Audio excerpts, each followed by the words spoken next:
한국연대 평화국제팀에서 일하고 있는 이미현이라고 합니다.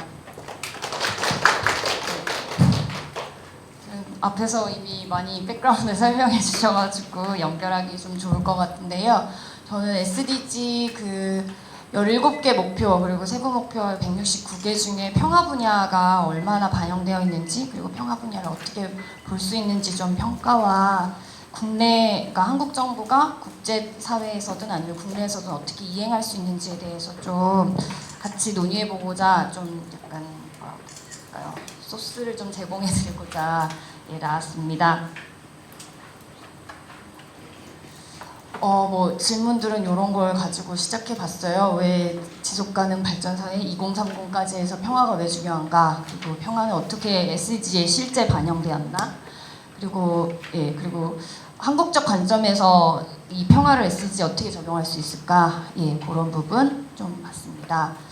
우선 당연히 평화가 유엔의 한 축이기도 하지만 전 세계 세상을 보는 관점에서 사실 아까 말씀드렸지만 뉴스 1탑면이 주로 평화 관련된 부분이죠. 전쟁이 나거나 이랬을 때 당연히 탑 뉴스가 되고, 근데 전 세계 지금 세계 분쟁 지역이라는 데를 지금 구글 해보면 이런 사진 나옵니다. 보시면 알겠지만 주로 빈공국이라고 하는 곳에 사실 많이 겹쳐져 있죠. 아프리카 지역에도 많은 분쟁을 겪고 있고, 아시아 지역도 당연히 그렇고, 한국이 지금 컨플릭트가 없는 것처럼 나와 있기는 하지만 한국은 사실 62년 동안 전쟁 중인 나라죠. 그래서 이 표는 사실 완벽한 표는 아닌 것 같네요. 그래서 이런 보시면 알겠지만 개발이 정말 필요로 하다고 우리가 일반적으로 생각하는 곳과 분쟁이 일어나는 곳이 사실 많이 겹치는 부분이 있다. 그리고 최근에 시리아나 이런 사태를 보시면 알겠지만 전쟁이 일어나는데 개발은 그 다음 문제죠. 생명이 우선 지켜지지 않는 곳에서 개발 얘기를 할 수 없고, 근데 우리가 지금 SDG에서 얘기하는 건 기본적인 생명권, 생존권이 보장된 그 이후의 이야기이기 때문에 사실 분쟁이 당연히 해결이 되고 나서야 그러니까 평화가 이루어지고 나서야 그 다음 이야기를 할 수 있기 때문에 당연히 SDG의 기본 바탕이 돼야 되는 거는 맞는 거라고 생각합니다. 그래서 이런 관점에서 좀 보고자 하는데요. 16번에 주로 피스라고 저렇게 이모티콘이라고 해야 되나요? 거기에 포함되어 있긴 한데 실제로 얼마나 반영이 됐을까 좀 생각을 해보고자 합니다. 근데 평화 운동을 하는 입장에서 보면 이번 SDG에 반영되어 있는 평화는 지금 이 평화의 범주를 좀 그냥 심플하게 이렇게 세 가지로 좀 봤는데 실제 국가 차원의 평화는 거의 반영이 안 됐다고 저는 평가하고 있습니다. 물론 개인이라고 해서 개인 간의 평화, 물론 이너 피스도 있죠. 개인 내부의 평화도 있긴 한데 개인 간의 평화, 그리고 어떤 사회 안에 집단 간의 평화 이런 것도 있을 수 있는데, 또 국가 간의 아니면 국가 대 어떤 집단이 될 수도 있는데 이제 국경을 넘는 그런 평화라는 단어를 국경을 넘는 선에서의 평화를 용어를 쓰기도 하죠. 근데 이 모든 거를 다 그냥 평화라는 말로 하기 때문에 지금 SDG에는 이 범주 중에 실제로는 국가 간의 평화라는 말은 사실상 그렇게 내재되어 있지 않아요. 그래서 SDG가 이야기하는 게 Peaceful Society라고 얘기하고 있잖아요. 그 얘기는 국가 간 평화는 사실상 거의 거론하지 않는다는 것입니다. 근데 앞에서 말씀하셨다시피 SDG가 처음에 기초적인 아이디어가 모아지고 할 때는 당연히 국가 간의 평화도 사실 그 바탕에 있었습니다. 왜냐면 아까 보셨다시피 전 세계에 이뤄지고 있는 분쟁이라는 게 국가 내전만이 아니라 국가 간 분쟁도 다 있고, 그것들이 다 지금 빈곤의 원인이 되고 있기 때문에 국가 간 평화를 사실 얘기하지 않고 SDG 안에서 평화로운 사회만 얘기한다. 그러면 당연히 아주 일부분의 것만 얘기하는 것이고, 실제로 지금 분쟁을 겪고 있는, 특히 국가 간의 국경을 넘는 분쟁을 겪고 있는 나라들한테는 사실상 적용하기 어려운 평화 목표라는 것이죠. 그래서 이런 부분을 좀 생각을 해보고 가면 좋겠는데, 요 앞부분 문서들은 유엔의 SDG 최종 문서가 나오기까지 반영됐던 문서들에는 피스풀이라는 용어보다는 피스란 말이 초창기에는 좀 나왔어요. 이거는 UN 그 사무국 쪽에서 전 세계 자기 그 사무국을 통해서 필드 오피스나 컨트리 오피스를 통해서 전 세계 그 MDG 태스크포스 팀을 통해서 각 국가별 특히 이런 목표가 필요하다는 곳에 그 컨설테이션을 해서 이렇게 막 모았던 책들이에요. 그래서 뭐 결론을 내는 책은 아니지만 여기서도 평화 없이 그 개발 없다라고 얘기를 하고 있고, 또 이거 그 SDG가 나오기까지 여러 가지 컨설테이션들이 있었는데 그 중에 하나가 SDSN이라고 또 그 방법이 있었는데, 거기서는 사실 SDG 목표 중에 피스를 따로 넣지 않고 여기는 하나의 그 각각의 목표를 평화 측면에서 보는 해서 직접적으로 언급을 하지 않았어요. 그래서 그 골을 그때 제안한 것에 평화 측면에선 이렇게 이 골 원을 어떻게 볼 수 있다 이런 식으로 제안한다든지, 그래서 그 피스풀 소사이어티라는 그 목표가 나오기까지 그 안에 논의 과정들이 여러 개 있었고, 특히 이 SDS에서는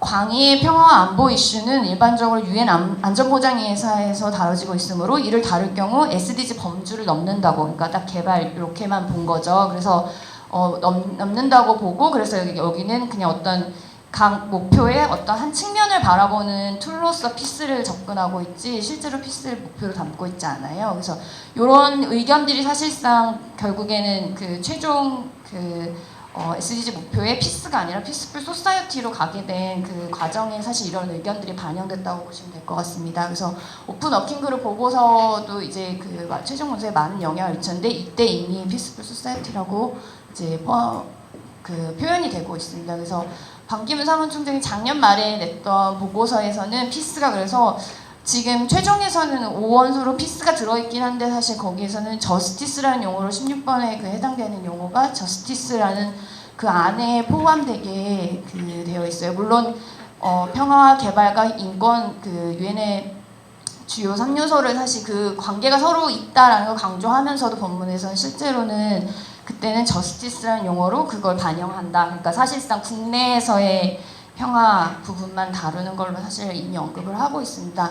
그럼에도 불구하고 결국에 이제 최종에서는 이렇게 목표가 나왔죠. 구체적인 목표 멀리서 좀 잘 안 보실까요? 보시면 평화롭고 포용적인 사회 증진, 그리고 모두에게 정의에 대한 접근 제공 및 효과적이고 책임 있는 포용적인 제도 구축. 저는 지금 참여연대 평화군축센터라는 곳에서 일을 하고 있어요. 그 평화군축센터가 다루는 평화의 범주는 국가 간 평화에 관련된 부분이에요. 그래서 주로 국가 간 평화라는 건 대외 정책으로 주로 다루잖아요. 그래서 대외 정책이 외교랑 국방 정책이 있을 수 있고, 그리고 물론 대외 경제 정책이 있지만 대외 경제 정책은 저희가 다루지 않고, 그래서 외교부와 국방부를 주로 이제 감시를 하고 있는데, 그 수단이 사실 그걸 이행하는 수단이 외교관들이 외교 활동하는 것과, 또 하나는 국방 정책이잖아요. 그래서 그 국가 간 만약에 평화를 모니터링을 한다 그러면 진짜 국제사회에서 논의하는 것뿐만 아니라 각 국가가 국제사회에서 그 쓰는 국방 정책이나 외교 정책의 수단들도 사실 봐야 돼요. 그래서 저희가 국가 간의 평화 이루어지는 평화를 본다고 하면 군대가 어떻게 작동이 되고 있는가, 그리고 대외 정책이 어떻게 작동되고 있는가, 이거를 주로 보는데, 이 목표 16번은 사실 그거를 바라보기에는 세부 목표도 보면 그렇게 해석할 수도 있지만 사실 여기서 다루는 범주는 그게 아니기 때문에 지금 지표로 논의되고 있는 부분은 거기를 충분히 커버하고 있지 못합니다. 그래서 물론 모든 게 이제 국제 이슈와 국내 이슈로 딱 나눌 수가 없는 건 사실이고, 예를 들면 군대 이야기를 한다고 하더라도 군대가 대외적으로 이제 분쟁이 있을 때의 수단이지만 국내적으로는 사실 인권 침해나 이런 여러 가지 요소들이 있잖아요. 국내에서 또 활동하는 부분이 있기 때문에 물론 그거를 딱 잘라서 국제에서만 다뤄야 된다 이렇게 얘기할 수는 없긴 하지만 그런 부분이 좀 아쉬운 부분이 있고요. 그래서 각 세부 목표들을 보기 전에 제가 이제 보기에 SDG 목표들이 과연 실제로 평화를 가져올 수 있는지 좀 평가를 좀 해보고 그 다음에 좀 세부 목표를 좀 보려고 합니다. 그래서 제가 보기엔 이 지금 세부 목표들이 몇 가지 이제 맹점들이 있는데, 특히 이제 국내에서만 다루는, 그러니까 국내 평화만을 얘기한다고 하더라도 사실 몇 가지 맹점들이 있습니다. 특히 내전이 일어나는 지역의 경우에는 정부군이 개입돼 있는 내전들이 있을 수 있잖아요. 그러면 모든 폭력을 끊는다라고 얘기를 했지만 정부군이 분쟁의 당사자인 경우에는 분쟁 해결이라는 그 명목으로 반군이나 이런 쪽에 그 폭력을 오히려 더 행사할 수도 있습니다. 그러니까 예를 들면 스리랑카 케이스를 보면 스리랑카가 내전을 겪었는데 최근에 2008년에 그 전쟁이 끝났지만 타밀이라는 그 소수족을 전쟁을 끝낸다는 명목으로 소수족을 거의 학살을 했어요. 그 한 곳에 모아놓고 이런 식으로 분쟁 해결이라는 목적으로 명목의 그 폭력이 또 가능하기 때문에 이 폭력을 다 끝낸다라는 말이 실제로 이거를 이 SDG 목표를 실제 시행하는 건 사실 정부잖아요. 그래서 정부한테는 이게 어떤 식으로 명분이 될지 모른다는 부분입니다. 그 부분이 좀 맹점이라고 봤고, 또 국경을 넘는 전쟁은 여기 아까 이미 설명드렸다시피 범죄에 포함이 안 된다는 거. 그래서 뭐 시리아 공습이라든지 이스라엘의 팔레스타인, 이라크, 아프간 뭐 전쟁, 또 한국 전쟁 이런 경우도 국경을 넘는 전쟁에 대해서는 범죄에 포함이 안 된다. 그리고 이건 개발 지원 부분이긴 하지만 이제 군사비 삭감에 대한 내용이 전혀 없습니다. 이 부분은 이제 뒤에 좀 설명을 드릴 텐데, 군사비 삭감이 사실 이 SDG가 이제 나오기 전에 전 세계적으로 시민사회 단체들도 많은 의견을 이제 제시했는데, 그때 이제 평화 쪽 단체들은 특히 군사비 부분을 엄청나게 그 강조를 많이 했어요. 왜냐하면 무기가 없으면 전쟁이 일어날 수 없잖아요. 근데 무기를 많이 가지고 있으면 있을수록 우발적 충돌이 일어나길 확률을 사실 높이는 부분이 있거든요. 그래서 그런 것 때문에 군사비를, 그러니까 무기가 많다는 건 군사비를 그만큼 많이 썼다는 얘기이기 때문에 군사비 삭감이 그 분쟁이나 폭력을 줄이는데 전제 조건으로 들어가야 한다는 게 그 전 세계 평화 단체들, 평화 활동가들의 사실 공통적인 생각입니다. 그래서 이 부분이 충분히 언급되지 않았다. 그래서 평화적 수단에 의한 평화를 강조해야 되는데 과연 평화적 수단에 의한 평화가 맞는가, 여기서 얘기하는 게 이 부분에 대해서 이제 맹점이라고 봤고, 또 이제 군사비 삭감과 언급되어 이제 같이 봐야 할 부분이 무기 산업에 대한 부분입니다. 이제 뭐 음모론처럼 많이 그런 얘기들도 있는데, 뭐 그 킹 오브 월스 뭐 이런 영화도 롤드 오브 월스군요. 그런 전쟁을 사실 부추겨서 자기 무기를 전쟁하는 양편에 다 공급하는 식으로 해서 오히려 분쟁을 부추긴다는 그런 얘기도 있고, 영화나 이런 데도 나오고 있는데, 무기 산업이 사실 이런 분쟁을 조장하는 부분이나 이런 부분이 충분히 지적이 안 됐고, 여기서 언급되어 있는 건 불법적 무기 거래만 얘기가 되고 있는데, 합법적으로 거래되고 있지만 비인도적이라고 해서 전 세계에서 사실상 이제 폐기를 요구하는 무기들이 있는데, 그런 부분은 사실상 이 표현에 의하면 사실 포함이 안 돼 있어요. 그래서 그런 부분들, 그다음에 저는 여기서 법치가 엄청 강조되고 있는데 16번 목표에 그 법치가 강조되는 만큼 민주적인 부분, 그러니까 법치가 다 민주사회 그 전제 조건이긴 하지만 법치만 가지고 민주화가 되는 건 아니라고 보거든요. 대표적인 예가 뭐 싱가포르나 지금 중국이 가고 있는 것도 법치를 되게 강조하죠. 근데 중국이 민주화된 사회라고 얘기하지 못하잖아요. 정치적 권리나 이런 부분을 충분히 누리지 못하기 때문에, 특히 이 그 안보 분야에 대한 민주적 통제를 하기 위해서는 단순히 법치만 가지고는, 법은 사실 권력자가 정할 수도 있고 그 권력을 가진 사람들이 사실 주로 만들잖아요. 그러니까 법치만 가지고는 충분하지 않고, 그래서 이런 민주적 통제, 그러니까 시민들이 감시할 수 있고 참여할 수 있는 걸 좀 더 강조될 필요가 있는데 SDG의 그 부분이 좀 제가 보기에는 좀 부족하지 않나라고 이제 평화 운동하는 사람으로서 좀 그런 평가를 좀 가졌고요. 그 이유들을 조금 자세하게 설명을 드려보겠습니다. 그저께였죠. 어제였나요? 그 영국에서 시리아 공습 허가하고, 오늘 그 기사에 떴던데 시리아 공습한다고, 말씀드렸다시피 정말 뭐 영국도 적극적으로 SDG 하겠다 이렇게 얘기하고 있습니다. 근데도 똑같이 그 동시에 이런 공습을 결정을 합니다. SDG를 몰라서일까? 그건 아니라고 보거든요. 그것처럼 이 SDG 안에 맹점이 있다는 거예요. 국가 간 그 폭력에 대해서는 사실상 그렇게 충분히 언급하고 있지 않고, 지금 전 세계에 일어나고 있는 어떤 국경을 넘는 어떤 폭력 행위에 대해서는 사실상 그다지 언급하지 않고 있다는 점입니다.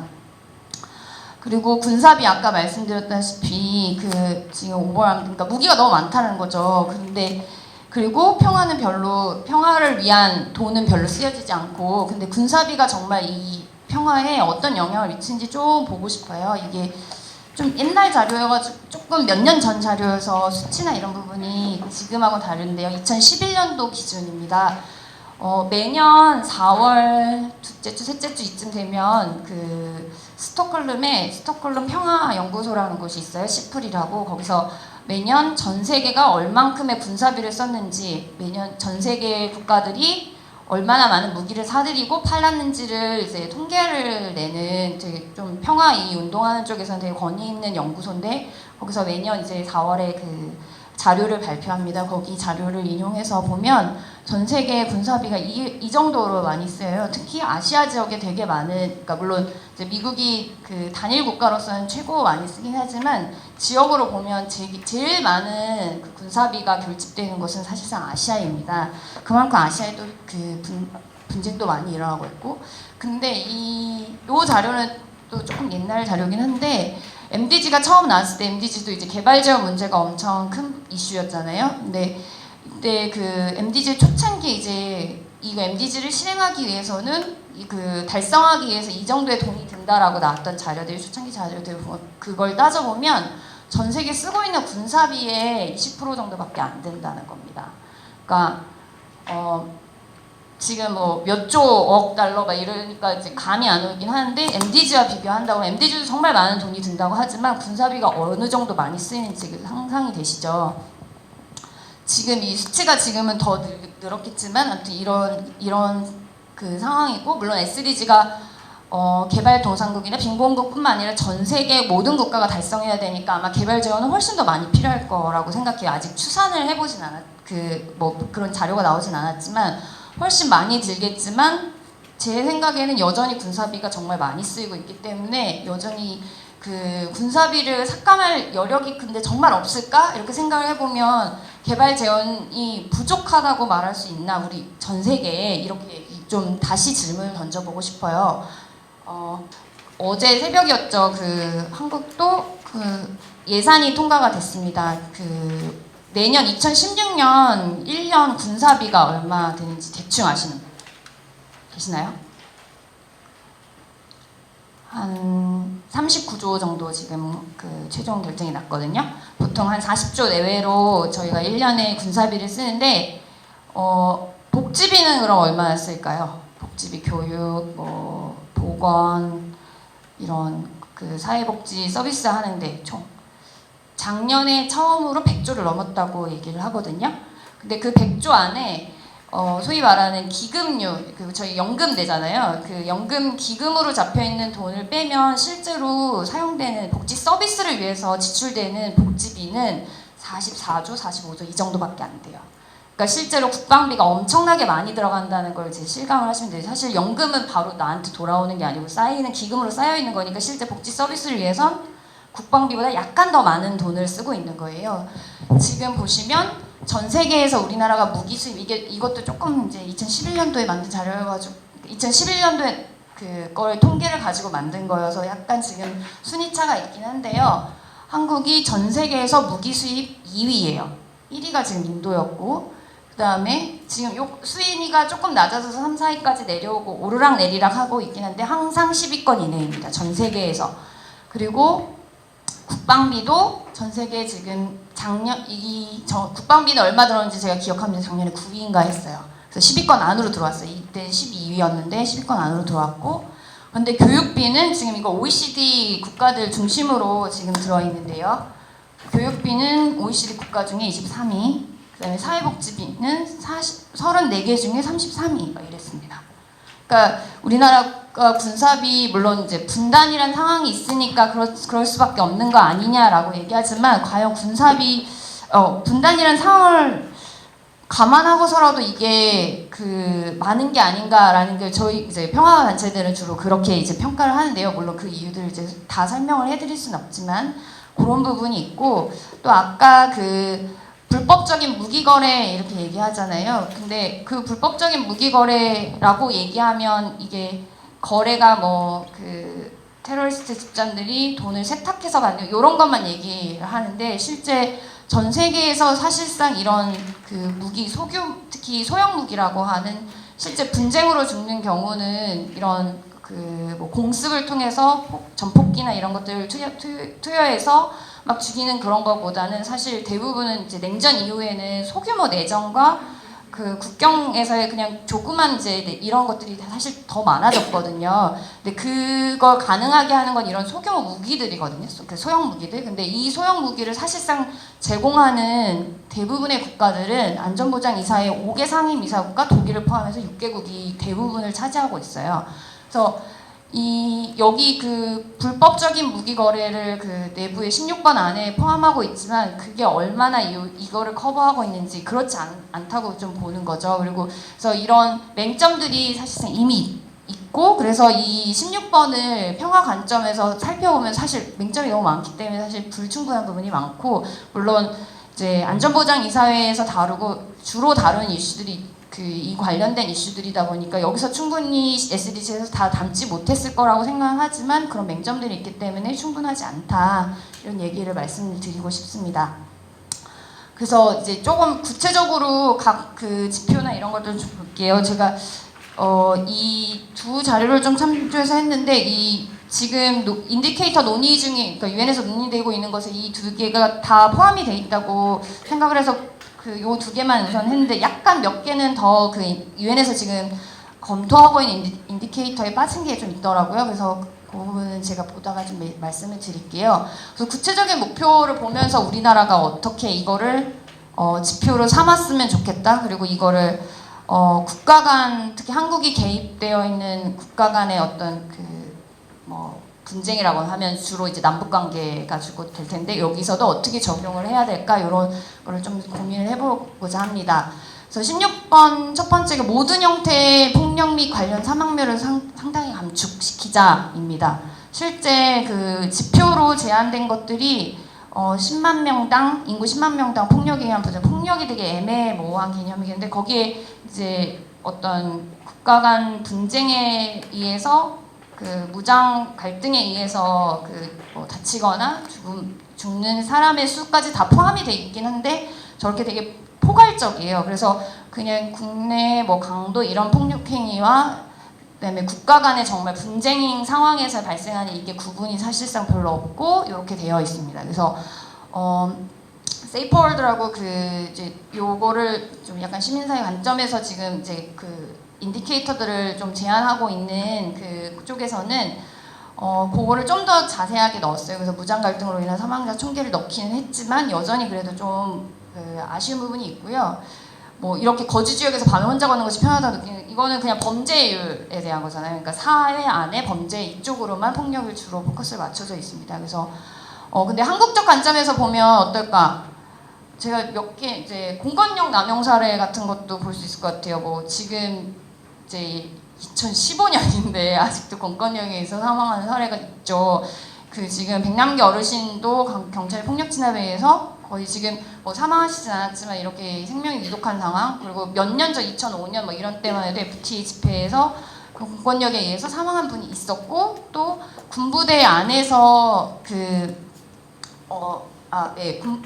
그렇고 그다음에 군대 안에서의 사망 사건도 사실 되게 많아요. 물론 이제 자살자가 많기는 하지만 그거 아닌 경우에도 군대 내 폭력과 예를 들면 작년에 윤일병 사건 같은 경우에 보면 군대 내 가혹행위에 의해서 사망한 사건도 있고 이런 폭력 행위들은 충분히 저 위에서는 충분히 이제 드러나게 보이지 않는 부분이라는 거죠. 그래서 이런 부분을 제가 아까 말씀드렸듯이 국가가 폭력 수단을 어떻게 사용하는지 특히 대외 국가 간의 수단이 군대잖아요. 근데 군대를 어떻게 감시하냐는 측면에서 저런 부분이 사실 드러나야지만 된다고 보고 특히 우리나라처럼 모든 가정에 누구도 군인이었거나 군인인 사람이 없는 가정이 없잖아요. 모든 사람이 다 군대를 가기 때문에 사실 그래서 군대 문화가 사실 군사주의 문화가 사회에 되게 만연해 있다고 저는 보고 있거든요. 그리고 되게 일상적으로 그런 권위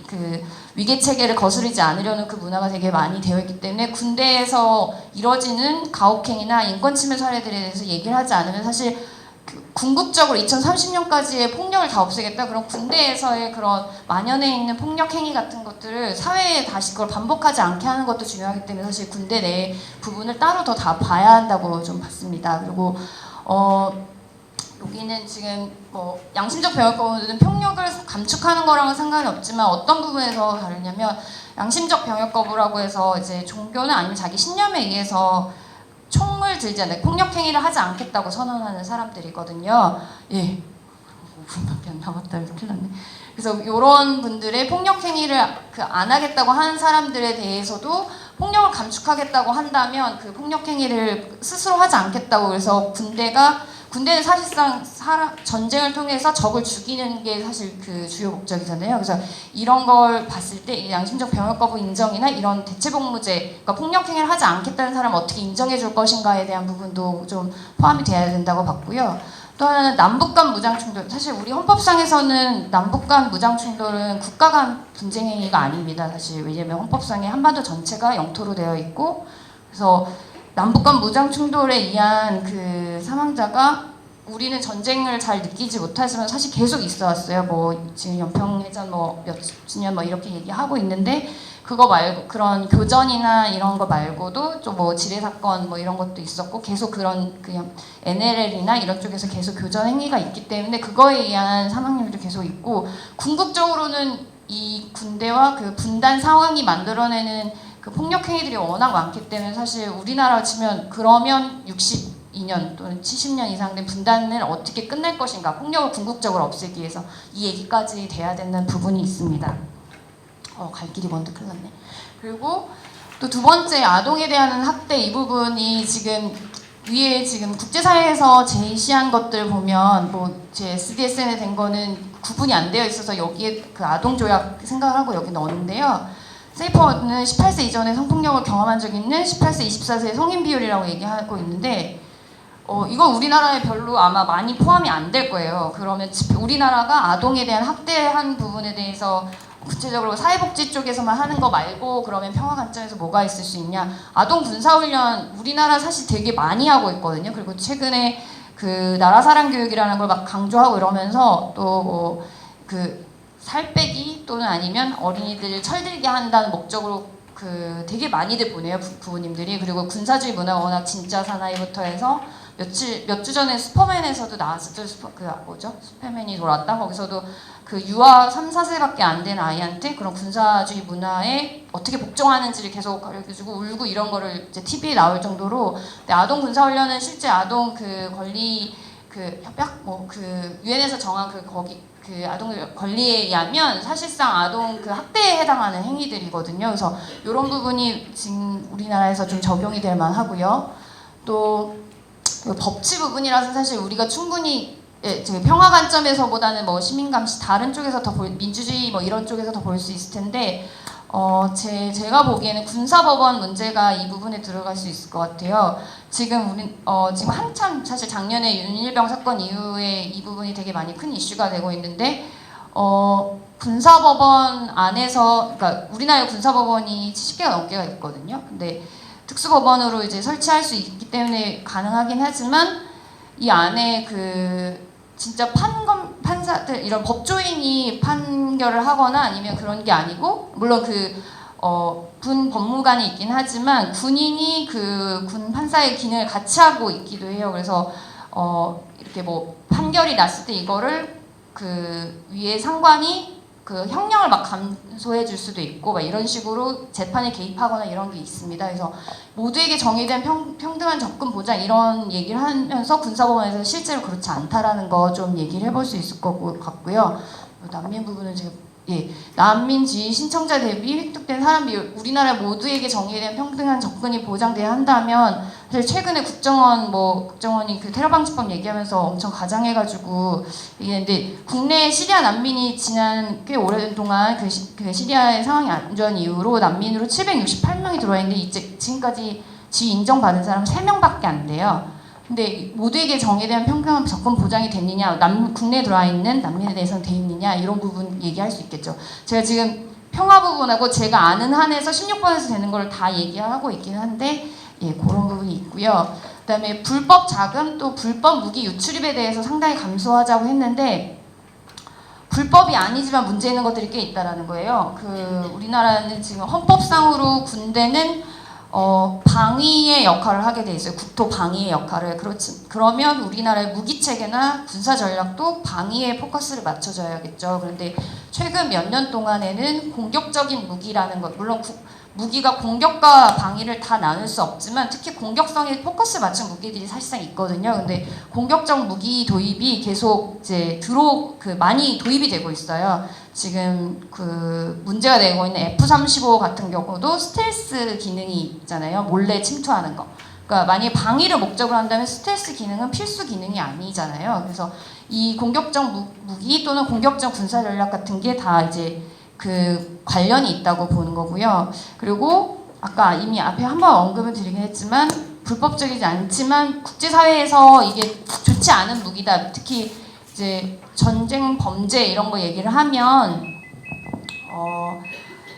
전쟁은 군대가 군대끼리 하는 게 전쟁이고 사실 만약에 국제사회에서 인도적 범죄, 비인도적인 범죄다라고 얘기하는 거는 이제 군대가 전쟁에서 민간인을 의도적으로 학살하거나 이럴 경우 이제 전쟁 범죄 얘기를 하거든요.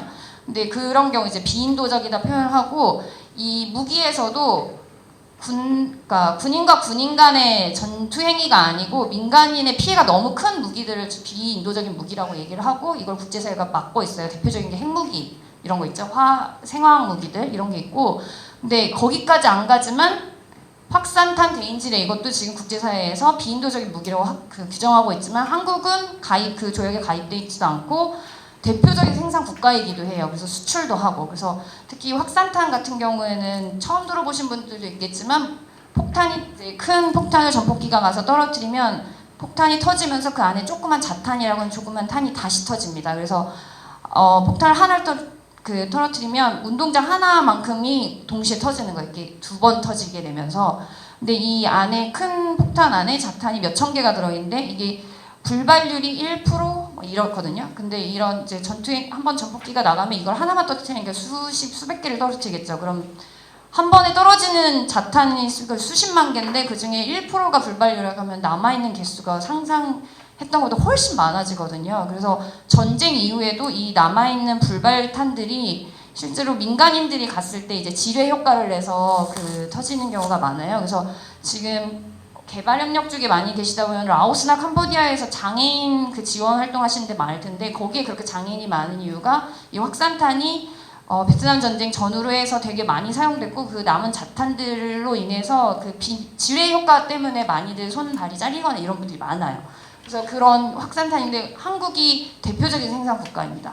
한화랑 풍산이라고 우리가 아시죠? 한화가 대표적인 생산 국가고 한국 정부는 이게 비인도적인 무기라고 얘기하면 국제사회가 얘기하지만 한국은 분단 국가이기 때문에 우리의 전략 무기라서 이거를 생산을 멈출 수 없다 얘기하고 있고 한화 자체도 정부가 생산을 하는데 나는 뭐 어떻게 할 수 없다 약간 이런 식입니다. 근데 자기네들 생산만 하는 게 아니라 수출도 하기 때문에 사실 큰 문제이기도 하죠. 그리고 이 옆에 사진은 2년 전쯤에 이제 바레인에서 근데 아랍의 봄으로 이제 중동 지역에 많이 이제 시위나 이런 게 있었는데 체류탄에 의해서 사망한 소년입니다. 근데 이 소년이 맞았던 유탄을 찾아보니까 한국에서 만든 체류탄이었던 거예요. 그래서 이거는 무기라고 딱히 말하기는 어렵지만 준 무기에 해당하는 체류탄 이런 것들이 드는 비용 그리고 이걸 어떻게 수출하는지에 대해서도 이야기를 해야 된다는 거죠. 이 불법적인 무기가 아니더라도 이런 무기 수출이 다른 나라의 평화에 어떻게 영향을 미치는지 때문에 그리고 또 부패 뇌물 이거 투명하죠. 거버넌스 부분인데요. 이 부분도 한국적 관점에서 진짜 본다면 국방 비리 지금 작년에 국방 비리로 된 부분 우리가 잃어버린 돈 뭐라고 그러죠? 잘못 쓰인 돈이 1조가 넘는다고 얘기하는데 그런 국방 비리를 얼만큼 제대로 부패 및 뇌물에 의해서 사실 그런 국방 비리가 되는데 어떻게 기소를 얼마나 하는지 실제로 기소가 되는 경우가 생각보다 많지 않고 그걸 실형을 선고받는 경우는 더 적습니다. 이런 것들 그리고 주한미군이 연 1조가량씩을 한국으로부터 예산을 지원을 받거든요. 근데 그거 어떻게 쓰는지 전혀 한국에 보고하지 않아요. 이런 것들 투명하게 보고를 해야 되는 부분이죠. 근데 그런 부분은 안 돼 있고, 아까 말씀드렸던 국내 훈련 현황이나 도입 무기가 공격적인 훈련을 하고 있는지, 공격적인 무기를 도입하는지에 대해서 사실 투명하게 공개하고 있잖아요. 국방은 시민 감시의 대상이 아니다 라고 얘기하면서 공개를 하고 있지 않고 있어서 그런 부분 얘기할 수 있을 것 같고요. 뭐 요런 이것도 이제 사실 국방뿐만 아니라 전반에 대해서 다 적용이 돼야겠지만, 국방 분야에서 적용을 해보면 국회 국방위나 소위의 방청을 얼만큼 할 수 있나, 그 부분들, 또 방금 앞에 말씀드렸던 헌법 위반, 그러니까 방위의 선을 넘는 그 국방 정책이나 이런 무기들이 어떻게 결정되는지, 뭐 지금 한국 정부가 갖고 있는 작전 계획 501호라는 게 있는데요. 그게 북한을 점령하는 거를 포함하고 있어요.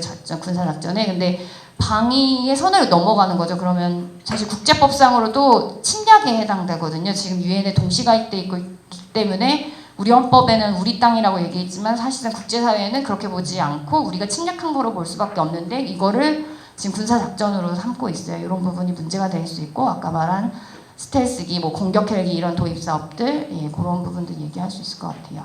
그리고 여기 지금 뭐 대표성 이런 거 얘기해서 제가 저희 분야는 아니지만 여성이나 성소수자나 이 소수자 대변하는 국회의원 수나 이런 부분도 좀 얘기할 수 있을 것 같고요. 여기는 개도국의 국제 거버넌스 기관 참여 부분은 사실 많이 제한된 부분이 없는데, 단체들은 제가 참고한 문서들은 이 목표 자체가 사실 16번의 전체 목표랑 잘 안 맞는 것 같다고 표현을 하고 있거든요. 다른데 오히려 옮기는 게 좋겠다. 근데 지금 오리지널 그 문서에서 고려되고 있는 거는 국제기구에서 개도국 출신의 그 의장이나 아니면 이 투표가 어떻게 반영되고 있는지를 보면 좋겠다, 이 얘기를 하고 있습니다. 그리고 16번 같은 경우는 우리나라에서는 지금 난민이나 불법 체류 이주민 뭐 이런 분들의 경우에 이제 특히 저 부분이 문제가 될 수 있을 것 같고요. 그다음에 정보 접근권은 당연한 것 같지만 사실 우리나라가 민주화 이후에 성취하고 있긴 하지만 여전히 많이 부족한 부분이 있습니다. 아까 OGP 얘기하셨는데 정부 3.0이라고 지금 공개한다고 하는데 공개 질이 너무 낮아요, 사실상. 공개를 되게 많이 하는 것 같지만 일상적으로 이제 저희가 문서 같은 걸 하면 일단 안 된다고 보는 게 전반적인 특히 외교 국방 분야는. 그래서 그런 부분, 그다음에 언론 독립성 부분, 특히 최근 몇 년 동안에 많이 훼손되고 있어서 지금 정보에 대한 대중의 접근을 보장하고 근본적 자유를 얘기하면 이제 다른 이제 기구들이나 이런 데서는 언론인이 얼만큼 독립적으로 활동할 수 있는가에 대한 얘기를 하는데, 우리나라도 생명의 위협까지는 아니지만 실제 언론 인으로서의 활동하기 되게 어려운 구조가 있긴 하죠. 그런 부분 얘기할 수 있을 것 같고, 16A가 테러리즘과 범죄 대응에 대한 역량을 배양한다. 이 부분에 지금 대표적인 게 우리나라 지금 경찰이 기술협력이라는 이름으로 ODA를 많이 해요. 특히 이제 코이카가 테크니컬 코어퍼레이션이라는 이름으로 경찰이 시위 진압을 하고 수사를 어떻게 과학적으로 하는지 이런 걸 기술을 이제 전수한다는 이야기인데, 근데 그 내용을 보면 이제 수험국들 중에 특히 이제 권위주의 국가나 이런 쪽에서 온 경찰 이제 공무원들은 시위 진압을 어떻게 효과적으로 하는지 받고 싶다 해서 그런 부분이 많이 들어가 있습니다. 그래서 이 부분이 해외 개도국의 폭력을 예방하고 테러리즘 범죄에 대응하기 위해서 그 경찰력을 교육시키는 건데, 자국 국민들, 민주화 운동을 하는 시민들을 탄압하게 한 방법일 수 있어서 이 부분도 되게 좀 애매한 부분이 있어요. 특히 지금 뭐 우리나라 경찰이 정말 국제 인권 기준에 맞게 그런 집회 시위를 관리하고 있느냐, 그렇지 못하거든요. 사실 아까 말씀하셨다시피 뭐 국제 규약 이런 거에 사실 적용이 안 되는 부분이 많고, 그래서 국제사회가 되게 많이 권고를 하고 있어요. 유엔을 포함해서 뭐 NGO들이나 이런 데서도 우리나라의 공권력 사용이 과도하다라고.